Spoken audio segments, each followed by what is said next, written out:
नमो तस्सा भगवतो अरहतो सम्मा सम्बुद्धस्सा। नमो तस्सा भगवतो अरहतो सम्मा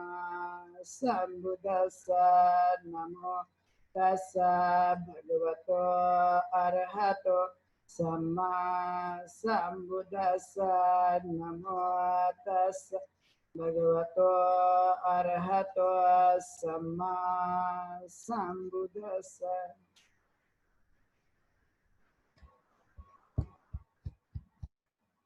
तो आज हम लोग देख रहे हैं तथागत गौतम बुद्ध की पहली देशना, जो कि एक बहुत ही महत्वपूर्ण है, जिसे हम लोग धम्म चक्र प्रवर्तन के नाम से जानते हैं। और वह अपने जीवन के लिए उस काल के तत्कालीन समय के लिए एक बहुत ही आवश्यक यह तथागत गौतम बुद्ध की देशना रही है, जो प्रथम देशना के रूप में हम लोग उसे जानते हैं। जैसे कि हम जानते हैं कि तथागत गौतम बुद्ध को बोध गया में ज्ञान की प्राप्ति हो गई, और उन्होंने उस समय के जो काल था और उसमें उन्होंने जिस तरह से देखा जाए कि उन्होंने अपने जीवन में उन सत्य को जानने की, उन वास्तविकता को जानने की उन्होंने बहुत कोशिश की। और एक प्रकार से देखा जाए तो उन्होंने एक विपरीत धारा के लिए उन्होंने अपने मन को बनाया और उन्होंने ज्ञान की प्राप्ति कर ली। तो ज्ञान की प्राप्ति के उपरांत हम लोग देखते हैं कि उन्होंने जब ज्ञान को खोज निकाला, उन्होंने जान लिए। तो जानने के बाद में हम देखते हैं कि उन्होंने एक महत्वपूर्ण बातों को करने की कोशिश की, वो थी कि मैंने तो ज्ञान खोज कर निकाल लिया है, लेकिन यह ज्ञान मेरे लिए जितना महत्वपूर्ण है वो दुनिया में रहने वाले मानव के लिए भी उतना ही महत्वपूर्ण है। पहले उन्होंने मन ही मन बहुत बार विचार किया कि मुझे ये ज्ञान बताना चाहिए या नहीं चाहिए।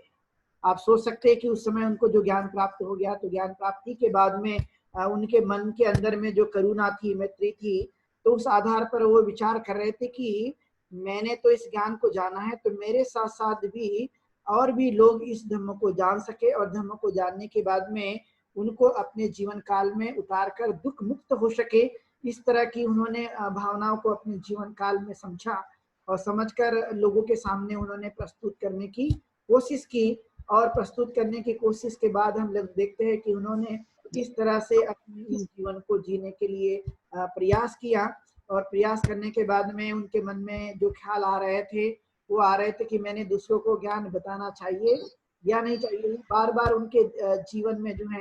एक प्रकार से मन ही मन वो विचार कर रहे थे, और मन ही मन विचार करते हुए उन्होंने इस बात को लोगों के सामने बताने की कोशिश की। और बताने के बाद में उन्होंने मन ही मन ये विचार करते हुए उन्होंने सबसे पहले जिनके माध्यम से उन्होंने ध्यान की कुछ बातें सीखी थी, ध्यान की कुछ सीढ़ियों को सीखने की उन्होंने कोशिश की थी। तो वे थे आलार कालाम और उद्दक रामपुत्र, ऐसे दो उनके गुरु थे। उस काल के गुरु इन द सेंस पढ़ाने वाले, जिनके माध्यम से उन्होंने शुरुआती तौर पर वो ज्ञान अर्जित करने की कोशिश की थी। लेकिन जब उनने अपने दृष्टिकोण से देखने की कोशिश की, उससे जानने की कोशिश की, और देखा कि वह जो है उनकी मृत्यु हुई है, तो मृत्यु होने के बाद उनका मन बदला। और बदलने के बाद फिर से उनके मन में एक और बातें उत्पन्न हुई कि मैंने और बताना चाहिए या नहीं बताना चाहिए। तो वे उनको उनके पुराने जो पास साथी थे, जो वे भी ध्यान करते थे, ध्यान करते करते वे लोग एक प्रकार से बोध गया से उधर वो ऋषि पतन में ठहरे हुए थे। जब ज्ञान की प्राप्ति हुई तो वे अपने तथागत की बातों से वह असहमत थे, क्योंकि जिस समय उनका साथ उन्होंने छोड़ दिया था, तो वे कह रहे थे कि ये कठिन तपस्या का करना इन्होंने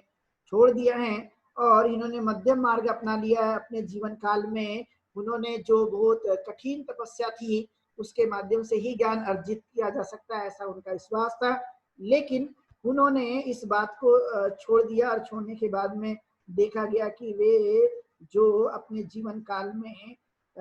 एक प्रकार से वो कठिन तपस्या कर रहे थे, लेकिन तथागत गौतम बुद्ध ने उनका मार्ग छोड़ दिया। लेकिन फिर भी तथागत गौतम बुद्ध के मन में करुणा उत्पन्न हुई, और उन्होंने मन बनाया कि उन 5 लोगों को सर्वप्रथम ये देशना देनी चाहिए। लेकिन जैसे जैसे वे ये बात उन्होंने अपने मन में लाई और उन्होंने अपनी यात्रा शुरू कर दी, बोध गया से सारनाथ की तरफ में, तो सारनाथ की तरफ में जब उन्होंने यात्रा शुरू की तो हम जानते हैं कि वे पैदल चलते हुए वहां पर पहुंच रहे थे। लेकिन जैसे ही इनको पता हुआ पार्थ परिराजक को कि ये तथागत जो है वो आ रहे हैं, सिद्धार्थ गौतम आ रहे हैं, तो वे मन ही मन जो है वह एक प्रकार से ऐसा उन्होंने मन बनाया कि इन्होंने तो कठिन तपस्या का मार्ग त्याग दिया है, तो इनको कोई ज्ञान की प्राप्ति नहीं हुई होगी और ये बेकार ही जो है इधर पे ये आगमन कर रहे हैं, लेकिन हम उनका कोई सम्मान नहीं करेंगे और कोई उनकी हम आव भगत भी नहीं कर सकते हैं। तो इस तरह का उन्होंने मन बनाया। लेकिन तथागत गौतम बुद्ध जो है वो उस मार्ग की ओर चलते रहे जो वहां पर रुके हुए थे। तो धीरे धीरे उन्होंने अपनी यात्राएं शुरू रखी और जैसे कि कहा जाता है कि एक अतिथि का एक प्रकार से स्वागत ना होना मतलब अपमान के तौर पर वो समझ रहे थे कि उनके लिए कोई भी आसन नहीं लगाया जाएगा, कोई पैर धोने के लिए पानी भी नहीं लाएगा और उसका कोई सम्मान नहीं किया जाएगा। तो एक ऐसा अतिथि जिसका पहले से मन बना के रखा गया कि उसका कोई स्वागत नहीं किया जाएगा, इस तरह की भावना ये पंच परिवाजक ने पहले से ही मन बना के रखा हुआ था। लेकिन तथागत गौतम बुद्ध का जो कुछ भी ध्येय और उद्देश्य है, उस उद्देश्य के साथ में वो लगातार बढ़ते गए और बढ़ते ही जाते जाते ये देखा गया कि उन्होंने जैसे नजदीक आ गए तो नजदीक आते आते ये भावना बन गई, जैसे वो सारनाथ के जहाँ इसी पतन में रुके हुए थे, वो नजदीक आते ही ये धारणा बन गई कि जैसे तथागत को देखा तो उनके एक प्रकार से चलने से, उनके स्वभाव को देखकर वो 5 लोगों ने जो पहले से मन बनाया था कि हम इनका सत्कार नहीं बल्कि सत्कार की जगह अपमान करेंगे, लेकिन जैसे जैसे वो नजदीक आते गए तो नजदीक आते ही उनके हाव भाव को देखकर उनके मन में ये बातें उत्पन्न हुई कि अब ये सिद्धार्थ गौतम नहीं, ये बुद्ध के इसके अंदर में हमें वो स्वभाव दिखाई देता है। और इसीलिए फिर उन्होंने एक प्रकार से अपमान करने की जो भावना थी वो उन्होंने त्याग दी और किसी ने कोई पानी लाया, किसी ने आसन बिछाया और तब तथागत गौतम बुद्ध का उन्होंने सत्कार किया। इस तरह की बातें देखी जाती है। तो समझ सकते हैं कि एक ऐसे लोग जिन्होंने पहले से मन बनाया हो कि हम इसका अपमान करेंगे, किसी भी प्रकार का हम इसका सम्मान नहीं करेंगे, सत्कार नहीं करेंगे, ये हमारे लिए ऐसा अतिथि है जिन्होंने एक प्रकार से कठिन तपस्या का मार्ग को त्याग दिया था, तो ऐसा व्यक्ति हमारे लिए कतई ठीक नहीं हो सकता। इस बातों को उन्होंने बताने की कोशिश की और बताने के बाद में वो जैसे उन्होंने उनका स्वागत किया, उसके बाद में उन्होंने अपना परिचय बताया कि मैंने सत्य का खोज किया, मैंने ज्ञान की प्राप्ति कर ली है, अब मैं आप लोगों को बताना चाहता हूँ। इस तरह की भावना उनके मन में उत्पन्न हुई और उस भावना को उन्होंने बताने के लिए जो कोशिश की थी, जो कि बहुत ही महत्वपूर्ण है, जिसको हम धम्म चक्र प्रवर्तन के नाम से जानते हैं। और तथागत गौतम बुद्ध की ये प्रथम देशना है जब उन्होंने ज्ञान की प्राप्ति कर ली। तो ज्ञान की प्राप्ति के बाद जो उन्होंने पहली देशना दी वो इसी पतन सारनाथ में दी और उन्होंने अपने प्रथम ज्ञान को यानी पहली बार खोजा गया ज्ञान को उन्होंने लोगों के सामने प्रस्तुत किया और लगातार जो है उनके सामने उन्होंने अपनी इस भाव को व्यक्त करने की कोशिश की। क्योंकि हम जानते हैं कि किसी को ज्ञान देना ये कठिन काम है, मार्ग बताना ये कठिन काम है, शिक्षा देना ये कठिन काम है और इसलिए तथागत गौतम बुद्ध ने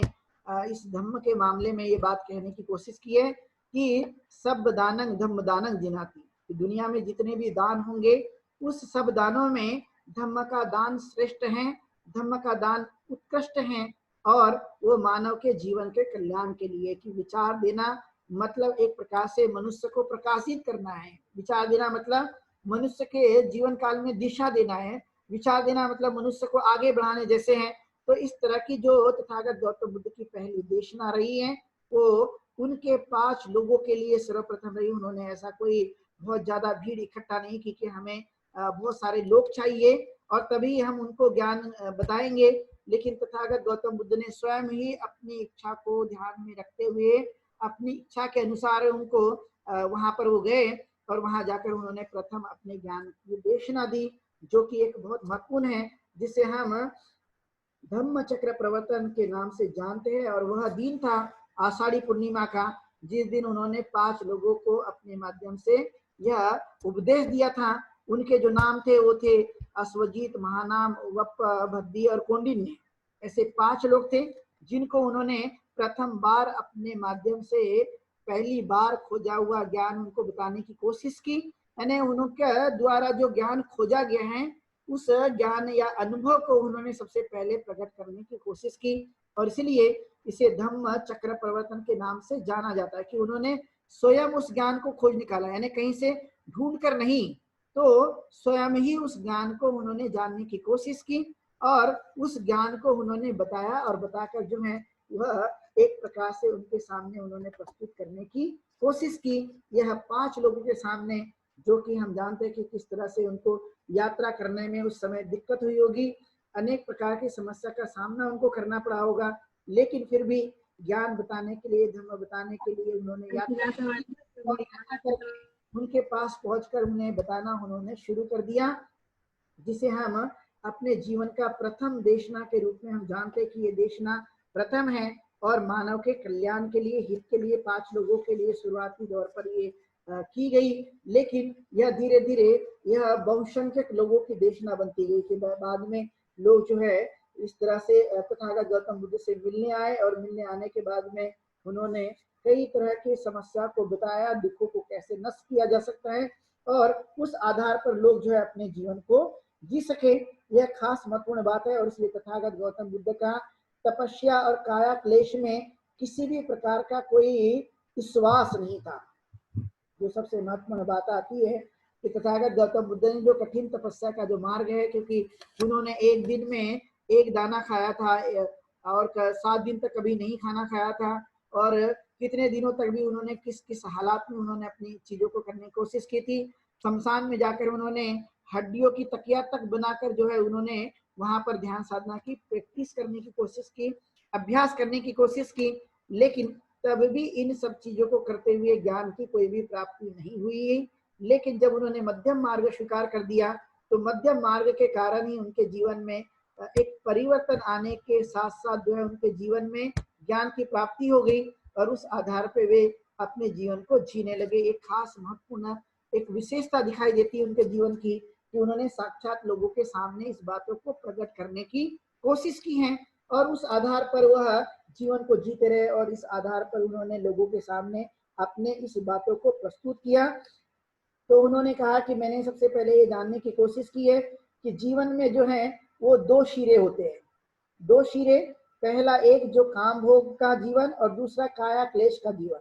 ऐसे 2 प्रकार के जीवन हैं, और यह जीवन किस तरह से लोगों को जीने के लिए किस तरह से लोग जीते हैं उस बातों को भी लोग समझ सकते हैं। तो उन्होंने पहली बात किया कि कई लोग ऐसे होते हैं जो खाओ पियो और मजा करो, जीवन मिला है तो जीवन मिलते ही जितना हो सके खाओ पियो और मजा करो, अपने जीवन में ऐश करो, जिसे कहा जाता है सामान्य भाषा में यदि हमने इस्तेमाल करने की कोशिश की तो उसे ऐश करना के भाई जीवन मिला है तो जितना हो सके तो हमने उस जीवन को जीने के लिए ऐश करना चाहिए, बड़े मुश्किल से जीवन को मिला है तो खाओ पियो और मजा करो, जितना उड़ा सकते हो तो अपने धन संपत्ति को उसे उड़ाने की कोशिश करो, क्योंकि भावना ये है कि कल को तो हमारी मृत्यु होने वाली है। जब कल को हमारी मृत्यु होने वाली तो जीते जी हैं, जितना हम मजा कर सकते, जितना एंजॉय कर सकते, जितना हम ये अपने संपत्ति का उपयोग कर सकते हैं तो उसे करने की कोशिश करो। तो उसे एक सरल भाषा में कहा गया कि जितना हम मजा कर सकते हैं, मस्ती कर सकते हैं, खाओ पियो और अपने जीवन को उस तरह से उस मार्ग पे लगा सकते हैं। और फिर कहा गया कि एक दूसरा रास्ता है जिसको हम तमाम वासनाओं का मूलोच्छेद करके जो है पुनर्जन्म की जो संकल्पना है उससे बचा जा सकता है। जो बार बार मनुष्य का जन्म होता है और वह दुख को भोगते रहता है, लेकिन जब यह इस तरह का जीवन है तो वह कैसे हम लोग जी सकते हैं, तो उस आधार पर वो बात उन्होंने कही। और फिर उन्होंने कहा कि दोनों के रास्ते में मनुष्य के जीवन के लिए कौन सी बातें हैं जो हमारे लिए उतारने योग्य है, जो हमारे लिए समझने योग्य है, जिसके माध्यम से हम अपने जीवन को जी सकते हैं। इस तरह की बातों को उन्होंने बताने की कोशिश की और उस आधार पर वह अपने जीवन को लगाए, उस मार्ग में लगाने की कोशिश की। तब उन्होंने कहा कि यदि कोई जीवन में अच्छा मार्ग हो सकता है तो उसका नाम उन्होंने दिया मध्यमा पटिपदा, जिसे पाली भाषा में कहते हैं। हिंदी में यदि हम इसे समझते तो मध्यम मार्ग, यानी उन्होंने मध्यम मार्ग को बताने की कोशिश की। यानी उन्होंने कहा कि एक प्रकार से ऊपर वाला भी रास्ता नहीं और नीचे वाला भी नहीं, तो उन्होंने ठीक ठीक बीच का रास्ता अपनाने की कोशिश की है, यानी दोनों बाजू, यानी जिसका जो दो टोके होते हैं, दो सिरे होते हैं, वो दोनों सिरों को ही उन्होंने नकार दिया और कहा कि मैं बीच का रास्ता अपनाऊंगा, जिसे मध्यम मार्ग कहा जाता है। और यह मध्यम मार्ग, यह एक प्रकार से अनुकरणीय है, जो एक प्रकार से काया क्लेश का भी मार्ग नहीं होगा और ये काम भोग का जीवन भी नहीं होगा, यानी इसका बीच का मैं रास्ता अपनाता हूँ। और तब उन्होंने अपने रास्ते के लोगों को या उन्पाद परिराजक को बताने की कोशिश की और बुद्ध ने कहा कि भाई मैं जो जाना है, जो समझा है, जो मैंने अनुभव किया है, उन बातों को मैं आपके सामने प्रकट करने की कोशिश करता हूँ। अब ये बातें उन्होंने समझना शुरू कर दिया, इन्होंने उनको बताया और उन्होंने कहा कि आप ऐसा है तो जैसा मैं जानता हूँ, जैसा मैंने समझा है, जैसे मैंने अपने अनुभव को प्रकट किया है, तो उसी आधार पर मैं आप लोगों को ये बात बताने की कोशिश करता हूँ, जिससे हम तृष्णाओं से मुक्त हो सकते हैं और हमारी तृष्णा शांत हो सकती है। तो उन्होंने बीच का रास्ता अपनाने पर जोर देने की कोशिश की, जो कि बहुत ही जरूरी है। आज भी संसार में आप देख सकते हैं कि बहुत सारे जो लोग हैं वो खाओ पियो मजा करने में विश्वास करते हैं और अपने धन संपत्ति का गलत इस्तेमाल करने की कोशिश करते हैं। लेकिन तथागत कहते हैं कि यदि इंसान के काम आने की जब जरूरत पड़ती है, तब कोई सामने नहीं आता। एक आदमी दूसरे आदमी की भलाई करनी हो तो तब तो काफी मुश्किल माना जाता है, एक आदमी दूसरे आदमी की सहायता करनी हो तब तो काफी मुश्किल माना जाता है। लेकिन खाओ पियो और मजा करने के लोग जो है वह अपने सभी चीजों को वह ध्यान में रखते हैं, लेकिन मदद की जब भावना आती है, जिसे हम मानवता कहते हैं, तब तो कहीं ना कहीं ये दिक्कत हुआ भी। तथागत गौतम बुद्ध ने इस बात को बहुत अच्छी तरह से बताने की कोशिश की है और यह मार्ग हमारे लिए उत्तम मार्ग है मनुष्य के जीवन में। कुछ लोग हैं जो अमीर का जीवन जीते हैं, कुछ लोग दरिद्र का जीवन जीते हैं और इस तरह से अपने जीवन को वह जीते रहते। लेकिन क्या हम अपने जीवन से तृष्णाओं को नष्ट कर सकते हैं? क्या हम अपने जीवन से उन लोभ को, दोष को और मोह को दूर किया जा सकता है? यदि हमने करने में कुछ विजय प्राप्त कर लिया तो एक प्रकार से हम लोग अपने जीवन काल में उन चीजों को दूर कर सकते हैं जिनके कारण मनुष्य के जीवन में दुख उत्पन्न होता है। तो उन चीजों को ही हमें नष्ट करना है, उन चीजों को ही दूर करने की कोशिश करनी है। और इसलिए उन्होंने कहा कि जो प्राकृतिक रूप से मनुष्य के जीवन काल में दुख उत्पन्न होता है और शारीरिक अवस्था के परिवर्तन के कारण जो दुख उत्पन्न होता है, उसे हमें समझने की कोशिश करना और उस मार्ग को जानने की कोशिश करना जिसके कारण मनुष्य के जीवन काल में दुख उत्पन्न होते हैं। तो शारीरिक और मानसिक स्वास्थ्यता के लिए हमें इसका अनुकरण करने की जरूरत है कि हम मानसिक और शारीरिक रूप से स्वस्थ रहना चाहते हैं तो हमें नियमों का पालन करना होगा, हमें आचरण करना होगा और मध्यम मार्ग का अनुसरण करना होगा, जिससे हम सदा सुखी बने रह सकते हैं और उस सुख का लाभ भी हम अपने जीवन काल में ले सकते हैं। इस तरह की उन्होंने बात बताने की कोशिश की और उसके आधार पर इन जीवन को जीने की उन्होंने 5 लोगों को सबसे पहले ये मार्ग बताया और जिस पे वह चलकर सुख हासिल कर सकते हैं। क्योंकि संसार में आकर्षण है और उस आकर्षण के प्रभाव में मनुष्य आते रहता है। आपने ये महत्वपूर्ण देखा होगा कि मनुष्य जो है ये सब कुछ जो जीवन में देखने को मिलता है तो उस आधार पर वह प्रभावित हो जाते हैं। तो कुछ बातें योग्य होती है, कुछ बातें अयोग्य होती है और कुछ बातें हानिकारक मानी जाती है। आपने महसूस किया होगा। तो जो हानिकारक है, जो अयोग्य है, उनको तो हमें पहले ही त्याग देना चाहिए कि जो अयोग्य है, हानिकारक बातें हैं, वो हमारे जीवन में कभी भी कभी भी अच्छी नहीं साबित हो सकती है। लेकिन यह यदि हमने इसका अभ्यास करने की कोशिश की तो मनुष्य जो है वो कष्टों को भोगते रहता है, मनुष्य दुखों को भोगते रहते हैं और उनके जीवन काल में दुख मिलने की संभावना पाई जाती है। और यही कारण है कि तथागत गौतम बुद्ध का जो मार्ग है वह मार्ग जिस पर चलकर मनुष्य सुख और शांति का स्वयं ही अनुभव कर सकता है। उन्होंने कहा कि ये जो मैं मार्ग दे रहा हूँ, ये मार्ग जो है एक प्रकार से अपने खुद के चलने के लिए, जैसा मैंने करके देखा है वैसे मैंने आपको ठीक ढंग से बताने की कोशिश की है। तो जैसे मैं चला हूँ वैसा आपको चलने के लिए मैं ये प्रेरित कर रहा हूँ। तो आप लोग भी उस पर चलकर जो है मेरी ही तरह आप लोग उन सुखों को प्राप्त कर सकते हैं, उन सुखों को अपने जीवन काल में अनुभव कर सकते हैं। और ये मध्यम मार्ग जो है सदैव ही सुखी बनाने वाला होगा और दुख का अंत करने वाला। इस तरह से उन्होंने बातें बताने की कोशिश की। हम जानते हैं कि तथागत गौतम बुद्ध जो है लगातार अपने इस सच्चाई को जानने के लिए प्रयासरत हैं और उन्होंने अपने जीवन काल में इन बातों को जानकर ढूंढ कर लोगों के सामने प्रकट किया। तो उन्होंने कहा कि पहली बात तो यह है कि हमें सद्धम्म को जानना और आत्मा परमात्मा से कुछ लेना देना नहीं है।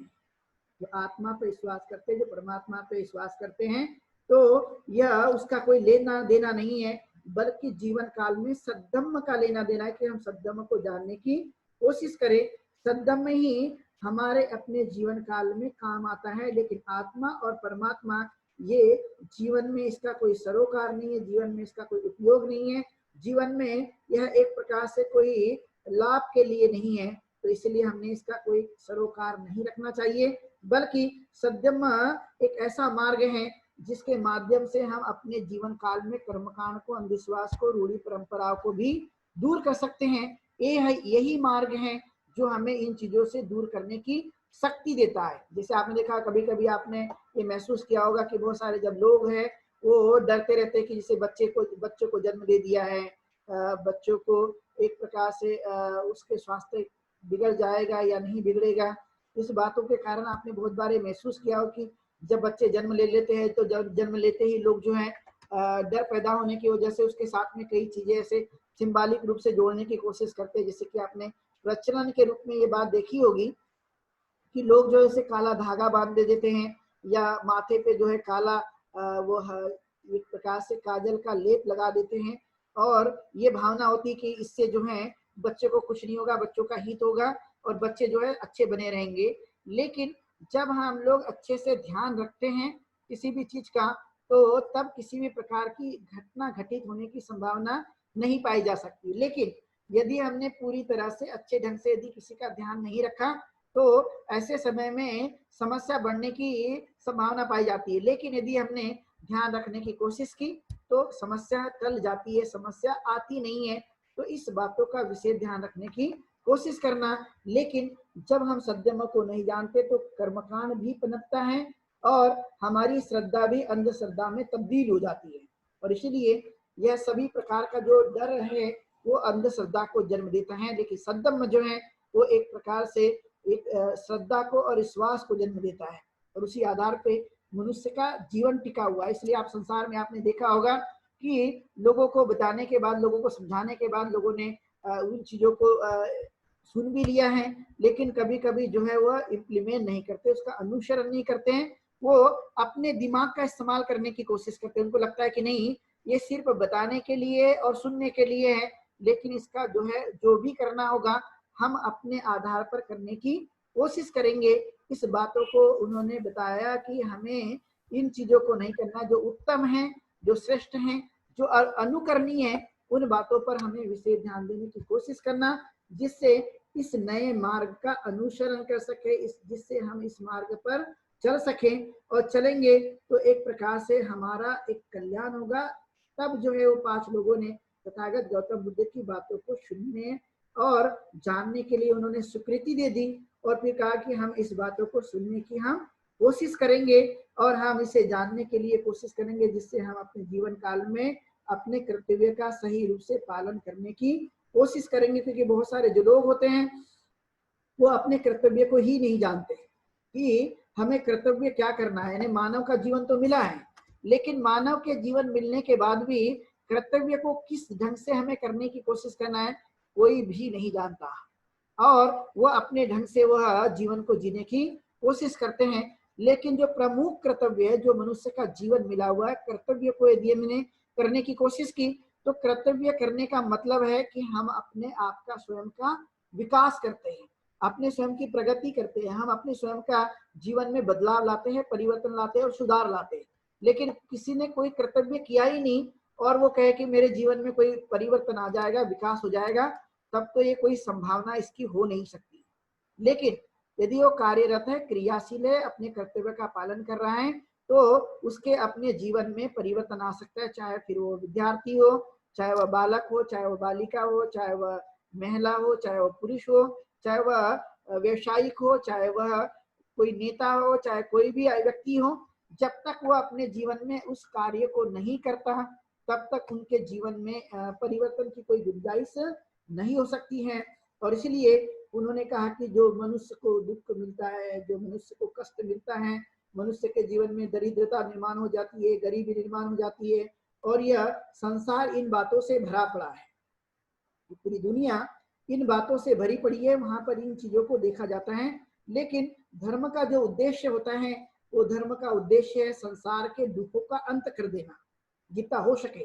न कि संसार का निर्माण कैसे हुआ इस पर ध्यान देना नहीं है, बल्कि संसार में जो दुख फैला हुआ है उसके अलग अलग जो कारण है, जो जिसको हमने अलग दूसरे पहले की देशना में देखा है, तो जो अलग अलग कारण है तो उसका कैसे हम अंत कर सकते हैं, ये धर्म का मूल सिद्धांत है कि हम जब तक लोगों को या व्यक्ति के जीवन में दुख का अंत करने का उपाय नहीं बताएंगे, उसकी देशना नहीं देंगे, लोग जानेंगे नहीं, समझेंगे नहीं, तो उससे बाहर निकलने की कोई संभावना नहीं पाई जा सकती है। और इसलिए अपने कर्तव्य को जीवन काल में करते हुए दुखों का कैसे नष्ट किया जा सकता है, इस बात पर हमें ध्यान देने की कोशिश करना। तो यहाँ पर हम देख सकते हैं कि ज्यादातर जो समस्याएं उत्पन्न होती है, उन समस्या को जानकर उसका अंत करना, उस दुखों को नष्ट करने की कोशिश करना, जिससे हम अपने जीवन काल में एक परिवर्तन ला सकते हैं। और वही धर्म है जो अंगीकार करने योग्य होगा कि जो दुखों के अंत करने के लिए, दुखों को दूर करने का यदि कोई उपाय बताता है तो सही में वही सच्चा धर्म है, वही सच्चा मार्ग है, वही सच्चे विचार है जिसको हम लोग अपने जीवन काल में उतार सकते हैं, उसका अनुकरण कर सकते हैं। लेकिन मान लिया जाए कि वह धर्म जो हमें इस बात की एक प्रकार से प्रशंसा नहीं करता है या उसे उतारने के लिए कहता नहीं है, तो वह धर्म जो है वो अनुकरणीय बिल्कुल भी नहीं हो सकता। तो तथागत ने साफ साफ शब्दों में बातों को क्लियर रूप से समझाने की कोशिश की है कि आप लोग इस ढंग से जीवन को जीने की कोशिश करो, क्योंकि हम मनुष्य का जीवन जी रहे हैं, तो इस बातों की हमें कोशिश की जा सकती है और इस कोशिश को हम अपने जीवन काल में उतार सकते हैं, जो कि बहुत ही जरूरी है। तो संसार में जो कुछ भी क्रियाकलाप हो रहे हैं, उस क्रियाकलाप को जानते हुए हम अपने जीवन को अच्छे ढंग से जीने की तरफ में आगे बढ़ाने की कोशिश करें, और वही हमारे लिए अपना एक जीवन है। तो जैसे कि हमने देखा है कि उसको दूर करने का जो उन्होंने उपाय बताया, जिसको हम अष्टांगिक मार्ग कहते हैं, और उस मार्ग पर चलकर जो है हम अपने जीवन को सुखी बना सकते हैं। लेकिन यदि मार्ग पर नहीं चला गया तो एक प्रकार से सुखी बनने की संभावना नहीं पाई जा सकती है। तो इसलिए धम्मधर वही है जो धम्म का आचरण करता है, जो धम्म का पालन करता है, उसके अनुसार अपने जीवन को बनाने की कोशिश करता है और उसका आचरण भी करने की कोशिश करता है। इसलिए पवित्रता के पथ पर हमेशा चले। एक बात है कि मनुष्य ने जो है अपने इस पवित्रता के जो पथ हैं उस पर चलने का सदैव प्रयत्न करना चाहिए और धर्म के रास्ते पर हमेशा चलने की कोशिश करनी चाहिए और शील का मार्ग अपनाकर दुखों का निरोध करना चाहिए। कि जो दुख उत्पन्न हो रहे हैं तो शीलों का अभ्यास करते हुए उस दुखों को हम समाप्त कर सकते हैं। कि दुख तो उत्पन्न हुआ है लेकिन ये दुख जो है वो सदैव बना नहीं रह सकता, इसलिए उसको दूर किया जा सकते हैं। तो ये 3 प्रकार के महत्वपूर्ण चीजों का आविष्कार तथागत गौतम बुद्ध ने करके दिया और करने के बाद में उन्होंने इसका मार्गदर्शन किया कि हमें इसका पालन करना है, इसका आचरण करना है और आचरण करके हम अपने माध्यम से ही दुखों को समाप्त कर सकते हैं। लेकिन जब तब हमने यदि मान लिया कि उसका उपयोग नहीं किया, तब हम अपने जीवन काल में उसका अनुकरण नहीं कर पाएंगे, तो दुखों को भी कभी नष्ट नहीं कर सकते हैं। और इसलिए यह एक प्रकार की महत्वपूर्ण उनकी जीवन की ये पहली देशना थी जिसको उन्होंने बताने की कोशिश की कि अच्छा आदमी यदि बनना हो, अच्छा यदि जीवन को जीना हो, तो उन्होंने कहा कि 5 बातों को तो अवश्य मानने की हमने कोशिश करनी चाहिए। यदि हमने 5 बातों को भी यदि हमने अपने जीवन काल में उतारने की कोशिश की तो एक प्रकार से देखा जा सकता है कि मनुष्य जो है वह अपने जीवन कालों में दुखों का अंत कर सकता है और अच्छा बेहतर जीवन जी सकता है। तो हमने देखा कि ये पाली में जो पंचशील है, तो ये पाली में पंचशील सिर्फ कहने मात्र के लिए नहीं है। यदि हमने सिर्फ इसको कहा है लेकिन ये इम्प्लीमेंट के तौर पे नहीं उतरता है, तो कहना और करने में दोनों में बड़ा फर्क पाया जाता है। इसलिए कहना और करना ये इसमें एक प्रकार से समानता चाहिए। यदि कहने और करने में दोनों में समानता आ जाती है, तो मनुष्य का जीवन जो है वो स्वाभाविक ढंग से आप देखेंगे कि वह अच्छा प्रतीत होते नजर आता है। इसलिए एक प्रकार से वह कहना ही नहीं है, जो पाली में हम लोग जिसका उपयोग करते हैं, तो तथागत ने कहा कि अच्छा आदमी यदि बनना हो तो ये 5 चीजों का अनुकरण करना, 5 चीजों को अपने जीवन काल में उतारने की कोशिश करना, जितना हम उतार सकते हैं। इसको इग्नोर न करना, नहीं तो बहुत सारे लोग आप देखते होंगे कि कई लोग होते हैं जो इसको इग्नोर कर देते हैं और इग्नोर करके उसे दूर करने की कोशिश करते हैं। उनको लगता है कि ये सिर्फ कहने मात्र के लिए है, लेकिन अनुकरण के लिए नहीं है। लेकिन ये कहने के लिए कम है, लेकिन अनुकरण के लिए ज्यादा है, और इसलिए इसका अनुकरण के रूप में इसका इस्तेमाल करने पर जोर देने की कोशिश करना, जिससे हम इसको अपने जीवन काल में उतार सकते हैं। तो जिसे कहा जाता है कि हम किसी भी प्रकार की हिंसा नहीं करेंगे, और कोई चीजें हमें किसी ने नहीं दी है तो यदि नहीं दी है तब भी हम उसे लेने की कोशिश नहीं करेंगे। और किसी की स्त्री हो या किसी का एक प्रकार से देखा जाए तो पुरुष हो, वहां पर हम लोग जो है अपनी जो बातें हैं चरित्रता को बनाने की हमने कोशिश करनी चाहिए, यानी उसका हरण नहीं करेंगे, उसको हम लेंगे नहीं, और किसी भी प्रकार के कठोर शब्द का इस्तेमाल नहीं करेंगे, और सत्य भाषण करने की हम कोशिश करेंगे, सत्य वचन को हम बोलने की कोशिश करेंगे, और किसी भी प्रकार के नशीले पदार्थ का सेवन नहीं करेंगे। इस बात को 5 चीजों को भी यदि हमने उतारने की कोशिश की तो एक प्रकार से मनुष्य जो है वो अपने जीवन काल में अच्छा व्यक्ति बन सकता है, अच्छा व्यक्ति का निर्माण किया जा सकता है। अच्छे व्यक्तित्व के साथ में उसकी एक जो ताकत है वो सदैव ही बढ़ती रहती है। इसलिए आप इसको समझना और इस समझ करके अपने जीवन काल में इसका अनुकरण करना, जिससे हम एक अच्छे इंसान बन सकते हैं, और इसका पालन करने पर हमें जोर देने की कोशिश करना। यानी पंचशील को अपनाना मतलब बुराइयों को त्याग देना,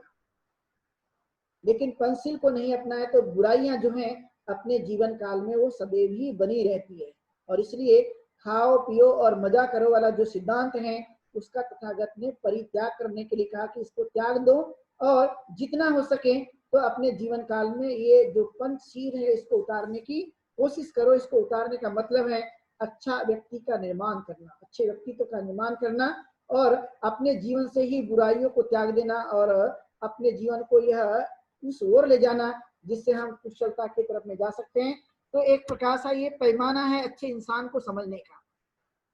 कि अच्छे इंसान है कैसे जाने। तो तथागत ने कहा कि जो भाई जो पंचशील का पालन करता होगा उसे समझो कि अच्छा है, लेकिन यदि पालन नहीं करता होगा तो कोई गारंटी नहीं है कि वो अच्छा है या नहीं है। तो उसको मापने का एक तराजू के तौल पे जैसे हम वस्तु को मापते हैं कि वह कितनी है और वो कैसी है, और एक सुनार भी जो है वह सोने को भी तपा कर देखता है कि असली है कि नकली है, उसी तरह से ये मनुष्य के जीवन में भी कहा गया कि जो शीलों का अभ्यास करता होगा, जो 5 बातों को अपने जीवन काल में उतारता होगा, तो उसका यह पैमाना है, उसको मापने का पैमाना है कि उसको हम जान सकते हैं कि अच्छा है या नहीं है। यदि वो नहीं भी कहें लेकिन यह जान सकते हैं कि अच्छा है, भला आदमी है, नेक आदमी है, अच्छी तरह से जीवन को जी रहा है और इससे भलाई ही होती है, इससे हानि होने की कोई संभावना नहीं पाई जा सकती है। वह यह गुण धर्म है जिसके कारण मनुष्य के अपने जीवन काल में कल्याण की भावना छिपी होती है। इसलिए तथागत ने इसकी प्रशंसा की, इसको उन्होंने उतारने के लिए अपने जीवन काल में बताने की कोशिश किया कि मनुष्य का पतीत कैसे होता है, मनुष्य पतीत कैसे होता है, वह उसको एक प्रकार से देखा जाए तो वह गिरता कैसे है, वो कमजोर कैसे बनता है, उसमें मजबूती क्यों नहीं आती। जब मजबूती नहीं आती, जब हम इन चीजों को नहीं अपनाते हैं तो वहां पर मजबूती आने की कोई संभावना नहीं पाई जाती है। तो वह आदमी का पतन होता है, उस पतन को वह रोक नहीं सकता। लेकिन विकास की तरफ में लेकर जाना है तो हमें इन बातों को अपने जीवन काल में वह अपनाने की कोशिश करना है। इसलिए संसार भर में आपने बहुत सारे लोगों को देखा होगा कि वह व्यक्ति जिनका हमेशा पतन होते रहता है, और वह व्यक्ति जो हमेशा विकास की तरफ जाते हैं, तो आपने देखा होगा कि कोई नशीले पदार्थ का ग्रहण कर रहा है या कोई गलत चीजों को करने की कोशिश कर रहा है, तो आप ऑटोमेटिकली देखेंगे, थोड़ा इंतजार करना हो सकता है, लेकिन कहीं ना कहीं आप देखेंगे कि वह पतित होते नजर आते हैं। चाहे वह यदि धन से पतित नहीं होते, लेकिन शारीरिक और मानसिक के आधार पर भी पतित होते नजर आते हैं। आपने देखा होगा कि मनुष्य जो है वो अलग अलग चीजों से पतित होते नजर आते हैं, एक चीज नहीं है उसके साथ में जुड़ी हुई, वह अलग अलग चीजें हैं और उसके आधार पर जो है वह पतित होते हैं। और उनको एक प्रकार से हानि होती है। और इस तरह का हमें समझने की कोशिश करना कि मनुष्य का जो व्यक्तित्व है वह व्यक्तित्व को एक लाने के लिए, उसे सक्षम बनाने के लिए, उसको एक विकास की तरफ में लेकर जाने के लिए इस तरह का एक पालन करना, सीलों का अभ्यास करने पर जोर देने की कोशिश करना एक महत्वपूर्ण मापदंड है मनुष्य के जीवन में जानने और समझने का। तो इसको जितना हम एक प्रकार से जीवन में उतारेंगे वैसा वैसा आप देखेंगे कि मनुष्य का कल्याण होते आता है। आप इसका अंदाजा लगा सकते हैं कि पहले का समय जो लोग अपने जीवन काल में उन चीजों को करने की, वह लोग जो अपने जीवन काल में उन चीजों को पालन करने की कोशिश कर रहे थे, जो इन नशीले पदार्थ का सेवन करना हो या गलत चीजों का सेवन करना हो, तो आपने देखा हो कि यदि उन्होंने छोड़ दिया तो क्या उनके जीवन में परिवर्तन आता है या नहीं आता है, ये हम स्वयं भी उसको अनुभव के तौर पे देख सकते हैं। लेकिन बाद में यदि हमने उसके ऊपर में यह सोच रखी कि परिवर्तन नहीं होता तो परिवर्तन नहीं होगा, लेकिन जब हम सोच रखते हैं कि परिवर्तन होता है तो ऑटोमेटिकली हम उन चीजों को अपने जीवन काल में उतार सकते हैं। तो इसका सीधा और एक सकारात्मक और नकारात्मक परिणाम देखने को मिलता है। सकारात्मक परिणाम कब नजर आएंगे?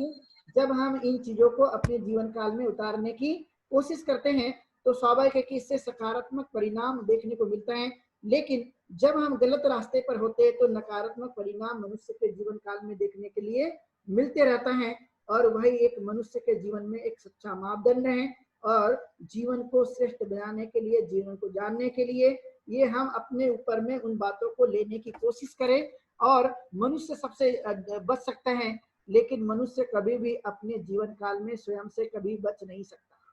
दुनिया में किसी से भी बचा जा सकता है, लेकिन मनुष्य जो है वो अपने आप से कभी बच नहीं सकता। ये खास महत्वपूर्ण बातें हैं। तो देखना जारी रहेगी, लेकिन हम लेंगे एक छोटा सा ब्रेक और ब्रेक के बाद हम लोग मिलते हैं।